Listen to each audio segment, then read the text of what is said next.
Board सबको दिख रहा है? Is it clear? Yes, sir. Clear है सभी को? Yes, sir. मेरी Clear, sound quality is good? Yes, sir. Yes, sir. Okay. So today we will start very important topic. आज हम बहुत बेहतरीन टॉपिक स्टार्ट करने वाले हैं जो कि एक्सपेरिमेंट और थ्योरी दोनों पॉइंट ऑफ व्यू से इम्पोर्टेंट है। और इस थ्योरेटिकल कंसेप्ट्स के बाद हम इस पे एक्सपेरिमेंट परफॉर्म कराएंगे जब तुम लोग ज़्यादा से ज़्यादा संख्या में ऑफलाइन क्लास अटेंड करना शुरू कर दोगे। So that is Newton's ring.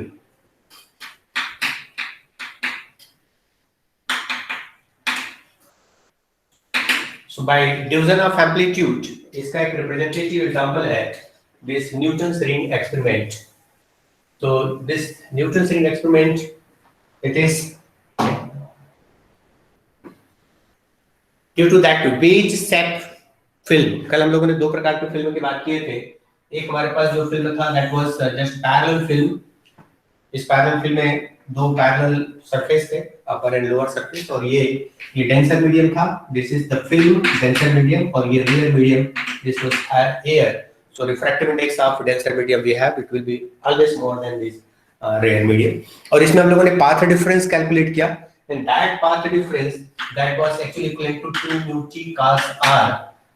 लेकिन इसमें हम एक effective path difference की बात करते हैं जब हम यहाँ पर lambda by 2 हम यहाँ पर ऐड कर देते हैं, because this lambda by 2 is because of Stokes law. ये Stokes का नियम रिफ्लेक्शन के लिए कि जब किसी डेंसर सरफेस से लाइट रिफ्लेक्ट होता है तो उसमें एक एडिशनल lambda by 2 का पाथ डिफरेंस आ जाता है। तो ये इफेक्टिव पाथ डिफरेंस हमारे पास आया था। कैलकुलेशन तुम लोगों ने बहुत अच्छे से किया, आई थिंक सो। फिर इसको हम लोगों ने कंस्ट्रक्टिव और डिस्ट्रक्टिव इंटरफेरेंस के लिए कंडीशन लगाए थे। So that for the constructive interference this is 2n multiplied by lambda by 2। ये ट्रांसफर हो गया था। हमारे पास कंस्ट्रक्टिव के लिए for maxima I should say for maxima हमारे पास रिजल्ट आया था that was 2 mu t cos r equal to 2n minus 1 lambda by 2, ये मैक्सिमा के लिए आया था। एंड फॉर मिनिमा के लिए हमारे पास जो टर्म आ रहा था इसमें 2 mu t cos r plus lambda by 2, this is equal to 2n plus 1 lambda by 2, और मल्टीपल होना चाहिए मिनिमा के लिए। तो ये हमारे पास इसको जब ट्रांसफर कर दिए थे ये कैंसिल हो जाता और हमारे पास जो टर्म आ रहा था that is 2 mu t cos r is equal to 2n multiplied by lambda by 2. This is for the minimum और this is for the maximum. जब इसी में हमने थोड़ा सा मॉडिफिकेशन किया, मॉडिफिकेशन में था हमारे पास that was wedge shape film, means यहाँ पर थिकनेस t इसमें यूनिफॉर्म है, हर जगह हम थिकनेस t को यूनिफॉर्म लेकर के चल रहे हैं। लेकिन जब ये t वेरी करने लगता है means this film is like this. This is that film with an angle theta. हमारे पास एक थीटा एंगल था और लाइट जो है इसमें इंसिडेंट होता है। तो लाइट जब इसमें इंसिडेंट होगा तो जो आउटपुट आ रहा था वो आउटपुट ऐसे आ रहा है। एक सिंगल बीम है, इसे सिंगल बीम जो कि इसमें ऑलमोस्ट नॉर्मल इसमें इंसिडेंट होता है, थीटा एंगल से हो रहा है। सो ये लाइट बीम इस पार्ट पे आया, यहाँ पे ये रिफ्लेक्ट होने के बाद ये दोनों बीम वो सारे कंडीशन को फुलफिल करता है जो इंटरफेरेंस में होना चाहिए। और यहाँ पर थिकनेस की जब हम बात करते हैं तो this point here this thickness is t1 और इस पार्टिकुलर पॉइंट पर थिकनेस की जो वैल्यू आ रहा था t2 था।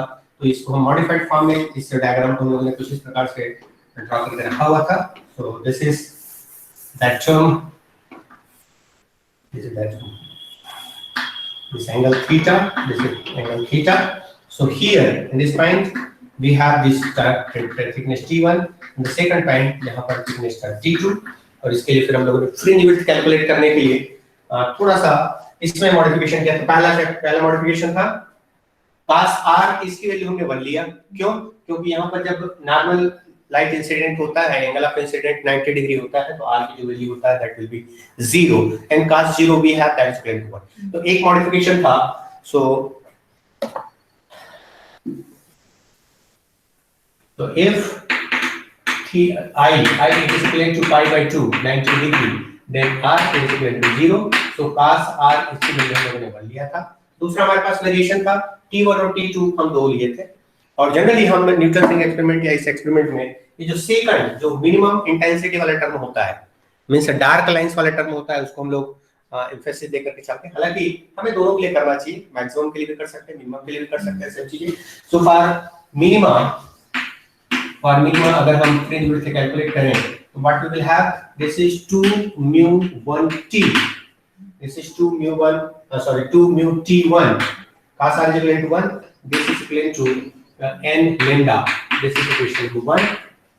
सेकंड टर्म ये अगर हम इसको n लेंगे तो नेक्स्ट वाला जो टर्म होगा that will B n plus 1, so this is n plus 1, so that 2 mu t2 this is equal to n plus 1 multiplied by lambda, ये हमारे पास टर्म होगा।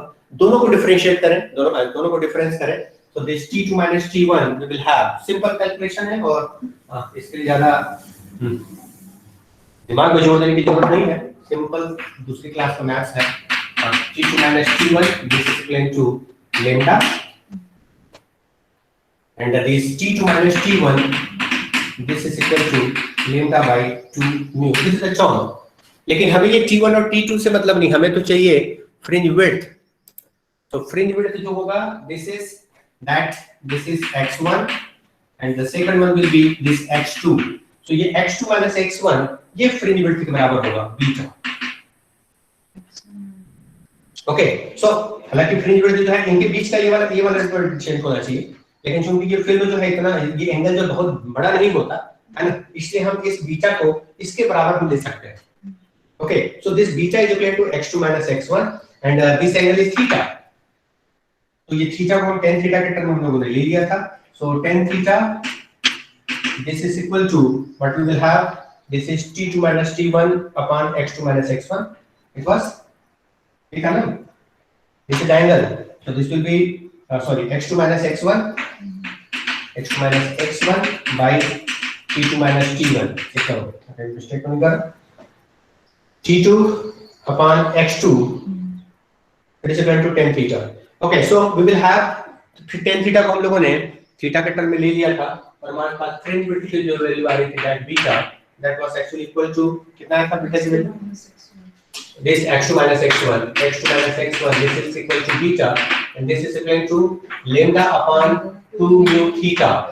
ये हमारे पास फ्रिंज विड्थ की वैल्यू आ रहा था, ये कैलकुलेशन हम लोगों ने लास्ट क्लास में किया था।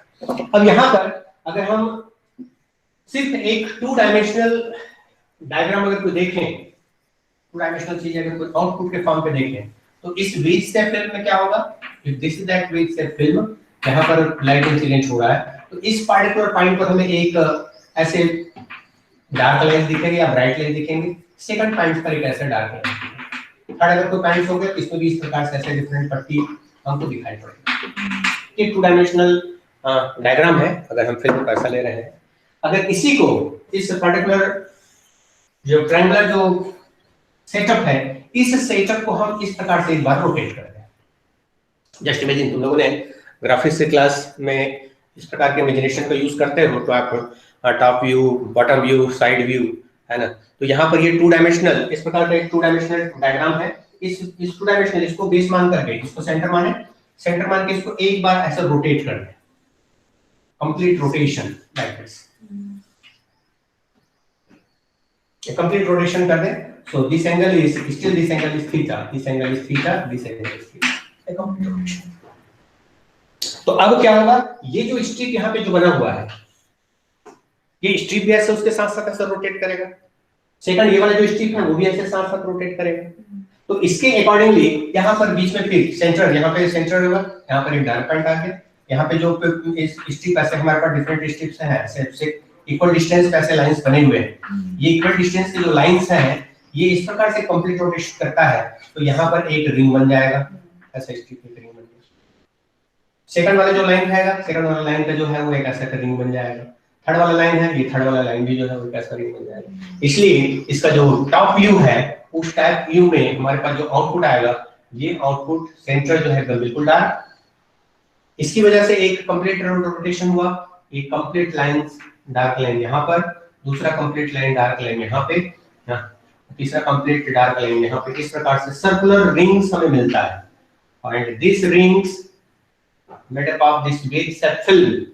जो बेस सेट फिल्म के इस प्रकार के रोटेशन से जो रिंग्स बन रहे हैं, इस रिंग को नाम दिया जाता है दिस इज न्यूटन्स रिंग।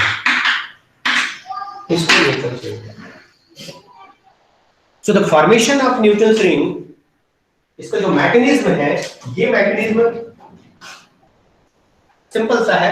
हम यहाँ पर ये जो वेज से फिल्म है, इस वेज से फिल्म को हम इस प्रकार से रोटेट करते हैं, हमारे पास आउटपुट के फॉर्म में ऐसे रिंग्स बनते हैं और इस रिंग्स को हम न्यूटन्स रिंग कहते हैं। तो इसके लिए थोड़ा सा थ्योरेटिकल मैथमेटिक्स हमको करना पड़ेगा, एक्सपेरिमेंटल सेटअप भी तैयार करनी पड़ेगी, और एक्सपेरिमेंट में किन किन चीजों की जरूरत पड़ती है इनको भी हम डिस्कस करेंगे। तो पहले देखें इसके एक्सपेरिमेंटल सेटअप में इसको किस प्रकार से तैयार करते हैं। ये एक्चुअली एक प्लेनो कन्वेक्स लेंस लेते हैं, क्योंकि ऐसा शेप जो रहेगा, सर्कुलर शेप जो रहेगा, ये प्लेनो कन्वेक्स लेंस में रहेगा। तो जो सेटअप होता है उस सेटअप में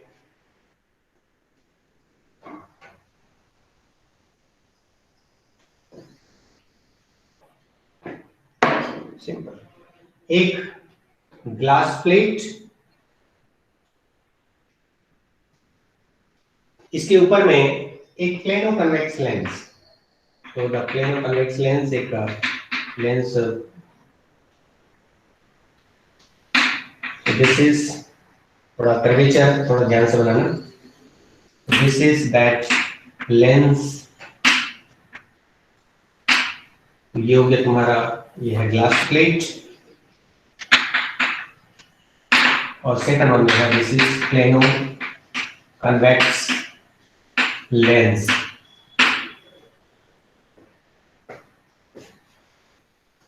अब ये जो वेज शेप फिल्म जो बन रहा है, ये वेज शेप फिल्म बनता है यहां, थोड़ा इसको ड्रा करो जल्दी से, इस पर डिस्कस करते हैं। So this is that region जिसमें एक वेज शेप फिल्म बनता है, but this is actually the air film, इसमें एयर फिल्म बनता है।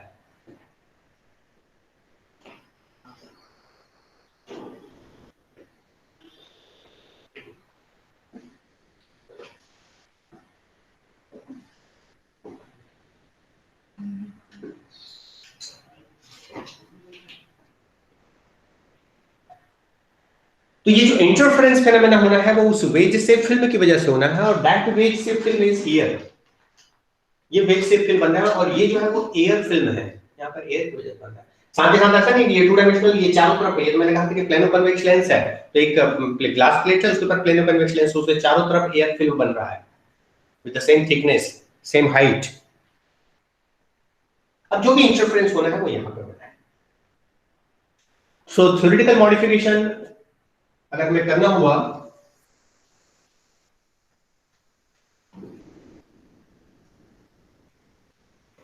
तो what I will do, I will take the same expression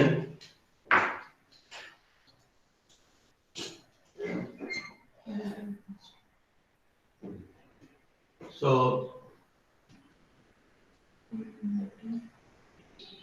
the effective path difference जो हमने स्टार्टिंग में फिल्म के लिए किया था, effective path difference data that was equal to 2 mu t cos r plus lambda by 2 after introducing Stokes law.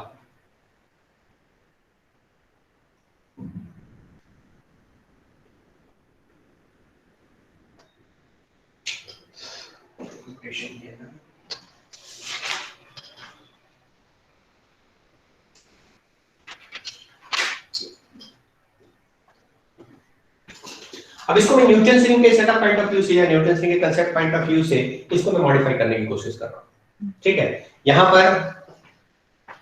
पर ये air film बन रहा है, मींस ये interference is due to this air film, so the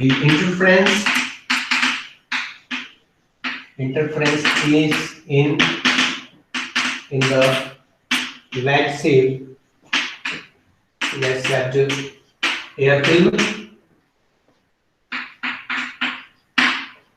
So air film है तो इसका refractive index हम 1 लेंगे, therefore mu is equal to 1। तो पहले mu का जो कंजर्ट था, मटेरियल क्या होगा कैसा होगा वो यहाँ से हट जाएगा, तो mu की वैल्यू जो है 1 हो गया, एक मॉडिफिकेशन। दूसरा लाइट जिसमें इसमें भी लाइट जो हम इंसिडेंट कराएंगे, ये लाइट जो है वो नॉर्मल इंसिडेंट होना है, तो angle of incident that will be I that is equal to 90 degree. तो since light falls normal on convex lens, plane of convex lens, plane of convex lens. So I is equal to 90 degree. Therefore, R that is equal to 0. So cos R it is equal to 1. So cos R की value जो है उसको भी हम लोग 1 लेंगे।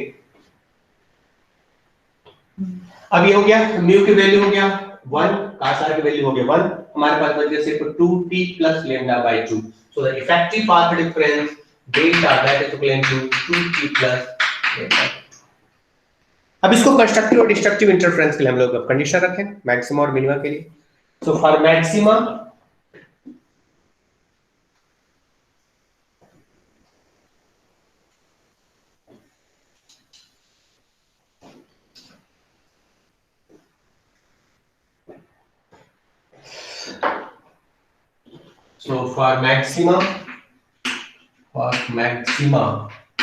is delta this must be equal to 2n lambda by 2. So this 2t plus lambda by 2 it is equal to 2n multiplied by lambda by 2. So this 2t this is equal to 2n minus 1 lambda. तो किसी particular point पर P is the thickness, different point पर T जो है वो film का thickness है, तो किसी पार्टिकुलर पॉइंट पर हमें अगर कोई मैक्सिमा कब मिलेगा, जब वो 2t की जो वैल्यू है वो 2n minus 1 lambda by 2 के बराबर है। Second for minima this delta must be equal to 2n plus 1 lambda by 2. So this 2t plus lambda by 2 is equal to 2n plus 1 lambda by 2. This is now equal to 2t is equal to n lambda. So this is equation.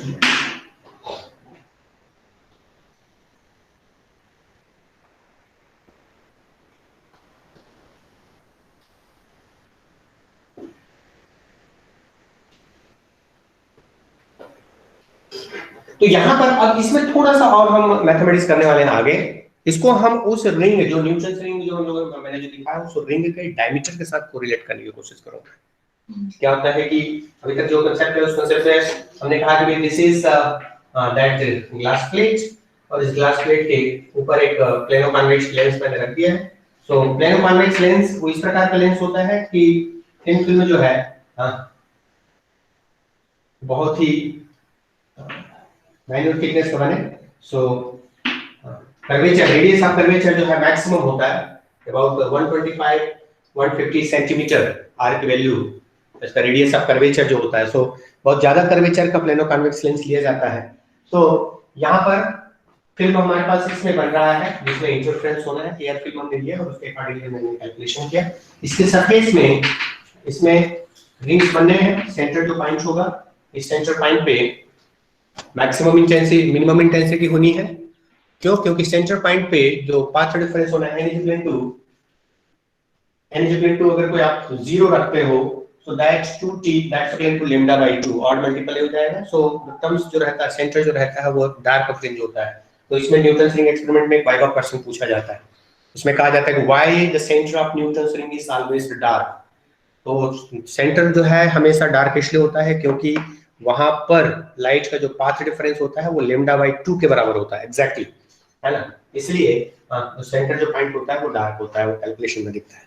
दूसरा, अब यहाँ पर जो rings बन रहे हैं इस ring के रेडियस या डायमीटर के साथ मैं इसको कोरिलेट करने की कोशिश कर रहा हूँ इस पर्टिकुलर इक्वेशन को, इवन फॉर दिस मैक्सिमा और मिनिमा दोनों के लिए। ओके, अब ये सेटअप जो है वो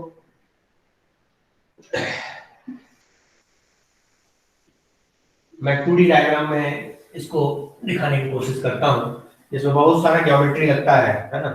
तो डायग्राम नीट एंड क्लीन होना चाहिए अगर बाय द वे तुम अच्छा मार्क्स चाहते हो। साथ ही एंगल्स, कौन से एंगल पे हो रहा है, कैसा हो रहा है, ये भी बड़ा इंपॉर्टेंस रखता है। कहीं पर तुम एक्यूट एंगल बनाना है, वहां बनाना है, वहां पे राइट एंगल बना दिए तो वो गड़बड़ जाए, देखने से गड़बड़ लगेगा, इसलिए बड़ी सावधानी के साथ डायग्राम बनानी चाहिए। सो this is that film, that is that glass plate, और ये इसको मैं ऐसे 3D बनाने के बजाय मैं सिर्फ ये वाला पार्ट को ले रहा हूँ। सो दिस इज दैट सर्कुलर, वो उस सर्कल का पार्ट जिस सर्कल से इसको लिया जा रहा है। चलो थोड़ा सा okay, this is the centre of this. तो ये वो ग्लोब है ग्लास का जिससे इस प्लेनो कन्वेक्स लेंस को लिया गया है। So that plano convex lens it is taken from this. ये इस व्यू से हम देख रहे हैं, यहाँ पर अगर हम टॉप व्यू से देखेंगे तो ऐसा दिखेगा। हम इस व्यू से जब देख रहे हैं, आज मैं तुम्हारा क्लास ले रहा हूँ, तो ये इस प्रकार से दिखेगा, है ना। ये पूरा ग्लास का ग्लोब है जिसका रेडियस जो है, this radius is, let's say radius of curvature, this is r, so the radius of curvature, this is capital R, so r is the radius of curvature of planar convex lens।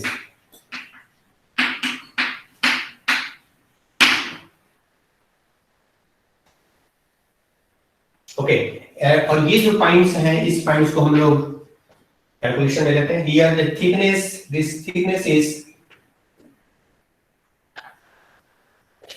let us take the thickness of film that is equal to T। तो यहां पर लो, यहां पर लो, the thickness of film that is actually equal to T। अब इस particular point पर जो maximum जो रिंग बन रहा है, इस रिंग का रेडियस हम लेकर के चलते हैं। मैक्सिमम रिंग बन रहा है, उसका रेडियस मैं यहां से यहां तक मैक्सिमम, इसको अगर मैं r लेकर के अगर चल रहा हूं, so ये r जो होगा, this is the radius of that ring, this is r, so t पहला हो गया, r हो गया, t is the thickness of air film, thickness of air film, okay, and small r is radius of outermost ring। जो outermost ring है, जो सबसे last में जो रिंग बन रहा है, उसका जो रेडियस है, दैट रेडियस इज r। अब इस थिकनेस t का इस कैपिटल R और स्मॉल r से कोरिलेशन लानी है, ये ध्यान में रखनी है।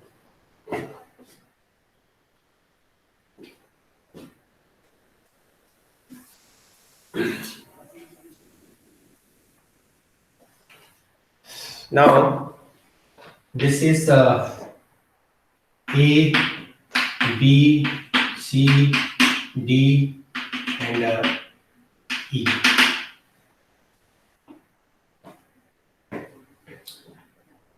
नाम जो है अपने हिसाब से दे सकते हैं, ABCD, वो कोई ऐसा कोई ये नहीं मैंने ABCD के वैसे दो। Now from geometry, what we have is AB multiplied by BC, it is। इस प्रकार का जब सर्कल होता है, उस सर्कल में ऐसा तुम लोगों ने आर, कॉर्ड इस प्रकार के टर्म्स पढ़े होंगे, है ना। तो सर्कल में ये प्रॉपर्टी होती है कि AB multiplied by BC, this is equal to DB या BB multiplied by BE, means the multiplication of these two sides, this and this, इनका जो मल्टीप्लिकेशन होता है, वो multiplication of this remaining two sides, इसके और इसके मल्टीप्लिकेशन के बराबर होता है।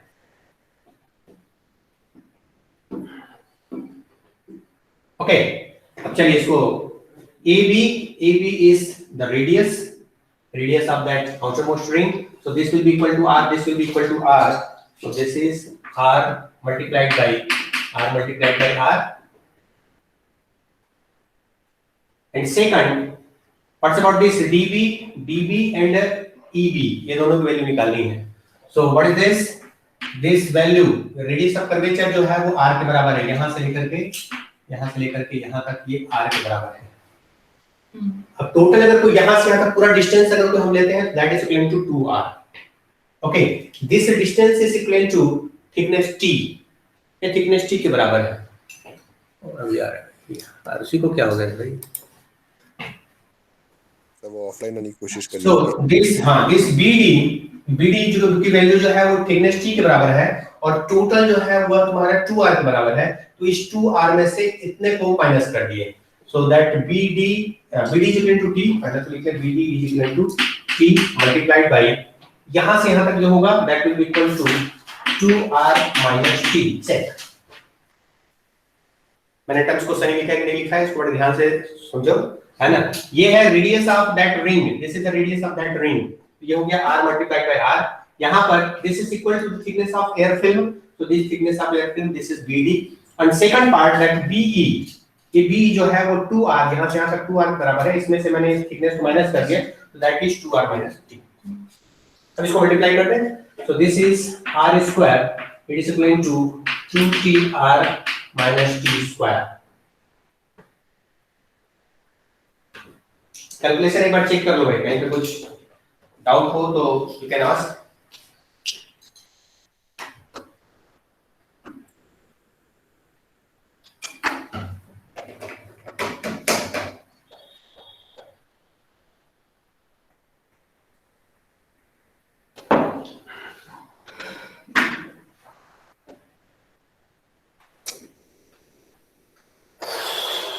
ओके, तो ये हो गया r square equal to 2tr minus t square.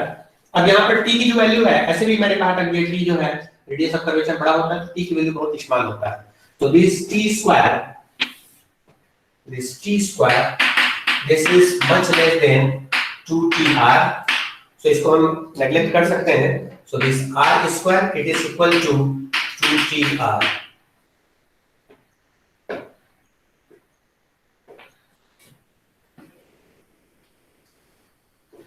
R2t that is equal to r square by capital R।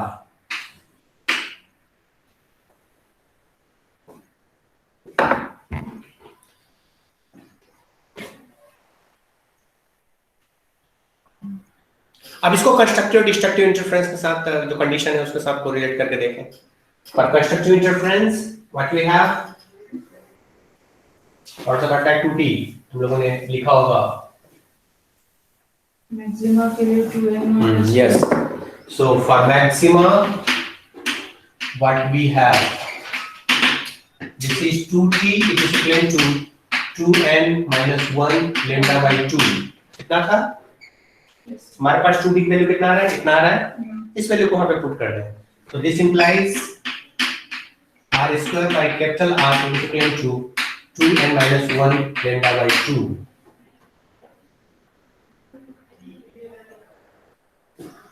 r square this is equal to 2n minus 1 lambda by 2 multiplied by capital R।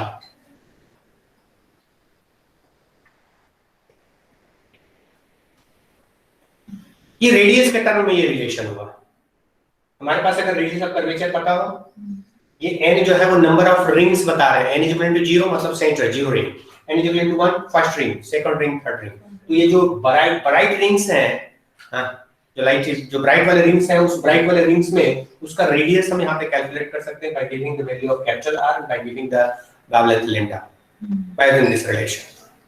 And अगर अब हम चूंकि radius के बजाय उसमें हम लोग diameter calculate करते हैं तो इसको हमें डायमीटर के टर्म में कन्वर्ट लिखनी चाहिए। So in terms of diameter I should write this is Rn, मुझे इसको Rn लिखनी चाहिए क्योंकि nth वाले टर्म के साथ ये है। सो this is Rn is square is equal to 2n minus 1 lambda। So everywhere you can change this as Rn। चलिए यहाँ से ठीक है। So Rn square it is equal to this, so Rn is this and the diameter is diameter of ring, diameter of ring, if let's say this is Dn, this is equal to 2 multiplied by Rn, तो ये जो term हो जाएगा that is equal to Dn square by 4 it is equal to 2n minus 1 lambda by 2 r. Okay, so dn is equal to 4 2n minus 1 lambda by 2 r with this under root.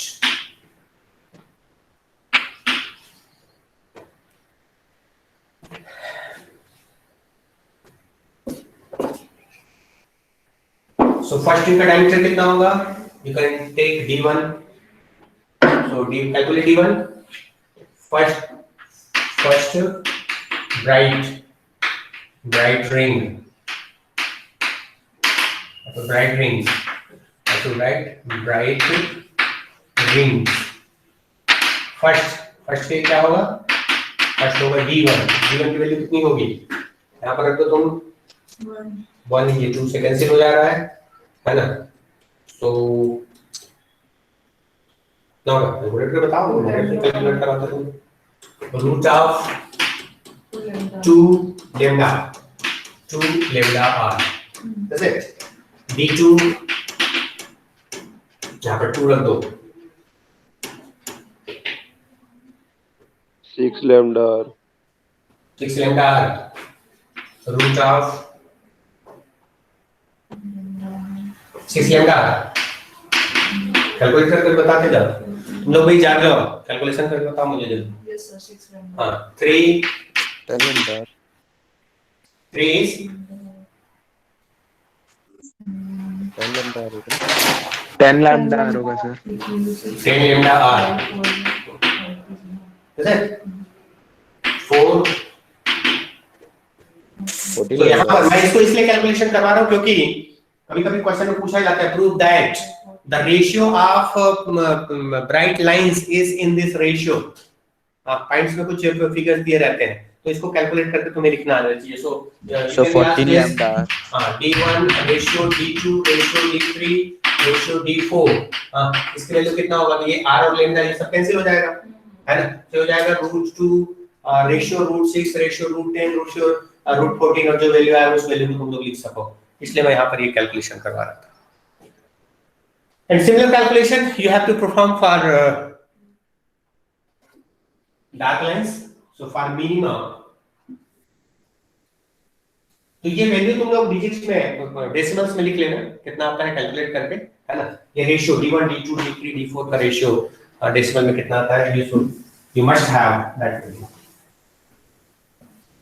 For minima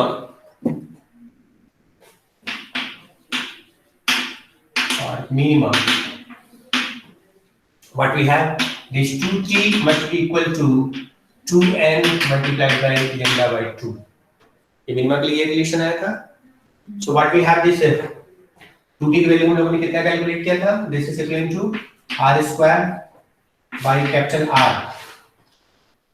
ये निकाले थे? Yes. r square by kt 2 वगैरह तो नहीं था ना, सिर्फ r square by r था.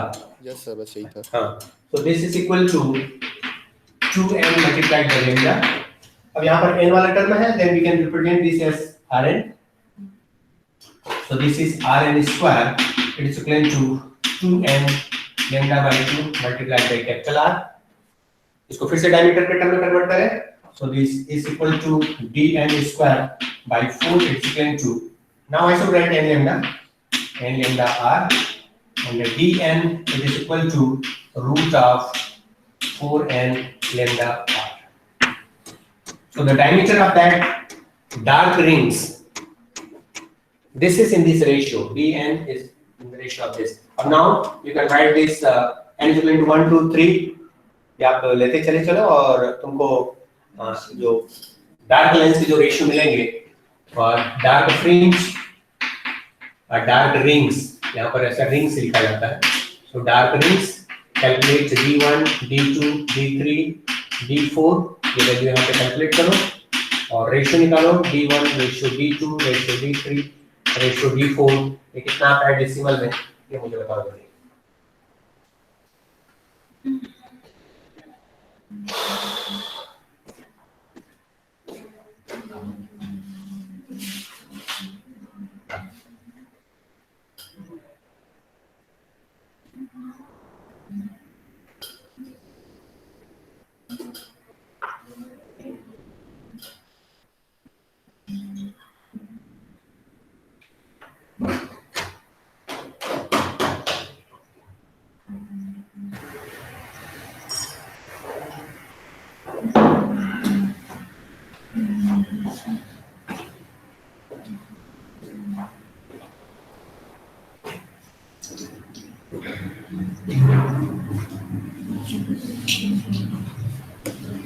तो इसमें यहाँ पर इसको इससे सबको डिवाइड कर दिए हैं, तो ये आता है 1/√3 /√7 √5 /√7, ऐसा ही आता है। देखो √2 से ये सब डिवाइड हो जाएगा ना, है ना, तो ये आ जाएगा तुम्हारा 1/√3 /√5 /√7। वैसे ही इसका भी निकालना पड़ेगा तुम्हें।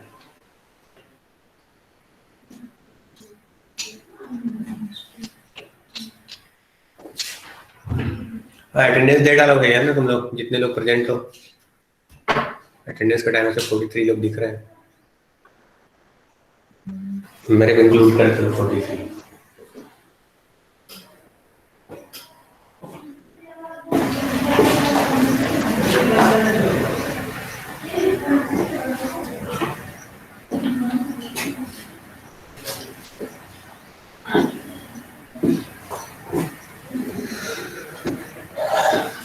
सो न्यूटन रिंग एक्सपेरिमेंट में जो हमें ऑब्जर्व होता है, जिस चीज का मेजरमेंट हम लेते हैं, वो एक्चुअली डार्क रिंग्स होता है। डार्क रिंग्स का मेजरमेंट लेते हैं। डार्क रिंग्स का मेजरमेंट ले रहे हैं मतलब we will use the relation for minima, means ये जो रिलेशन होगा एक्सपेरिमेंट पॉइंट ऑफ व्यू से, इस रिलेशन का इस्तेमाल हम लोग न्यूटन रिंग एक्सपेरिमेंट में करते हैं मेजरमेंट में। Means for that d n is equal to √4n lambda r। तो नेक्स्ट क्लास में जब हम इसके एक्सपेरिमेंटल सेटअप और एक्सपेरिमेंट की बात करेंगे, then directly I will write this relation. This is the theory. ये पूरा theoretical part है। तुमको ऐसे इस एक्सपेरिमेंट में ऑपरेटर्स एंड देन ऑब्जेक्टिव के बाद theoretical part आता है। तो ये theoretical part है। तो इस theoretical part में ब्राइट लाइंस का भी और डार्क लाइंस का भी तुमको लिखने आना चाहिए। ये थ्योरी में इक्वेशन से आता है, और फार्मूला जो यूज करेंगे उस फार्मूले में हम डायमीटर का relation d n is equal to 4n lambda r इसका यूज करते हैं। हमें लैम्डा कैलकुलेट करना होता है या r कैलकुलेट करना होता है। कभी-कभी पूछा जाता है भाई तुम r की वैल्यू कैलकुलेट करो, कभी लैम्डा वैल्यू कैलकुलेट, तो लैम्डा का जनरली पूछा जाता है, तो लैम्डा के लिए फिर फार्मूला होता है एग्जैक्टली dn² 4nr। ये लैम्डा के कैलकुलेशन के लिए होगा।